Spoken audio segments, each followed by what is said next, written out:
Hey guys, welcome to our channel. In today's video, we'll learn how to set up a virtual environment for Python in Visual Studio Code. So for this one, for you to be able to begin, just launch the Visual Studio Code onto your device.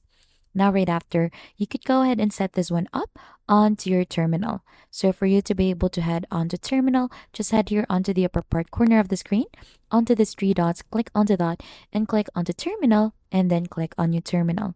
So you should be able to find in the shortcut key for that. You could use that one as well, or you could simply click onto that one. Now, to go ahead and create the virtual environment, you'll just need to go ahead and type in this line of code. So this is the line of code Python -m-venv or the virtual environment. Add in the path where you want to create the virtual environment and then add in /venv right after it.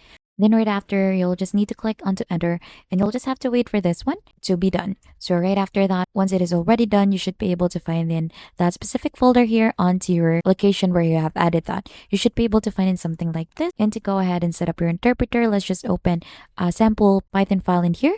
You're just going to go ahead and see that one here onto the bottom part. And if you click onto that one, should be able to create also a virtual environment using this one. Or you could go ahead and click onto the environment where is recommended. So just simply click onto that, and to run in your Python file, just click onto this icon in here. And that is just basically it, how you create a virtual environment with Visual Studio Code. And if you think this has been helpful, don't forget to hit the like, subscribe, and we'll see you on to our next video.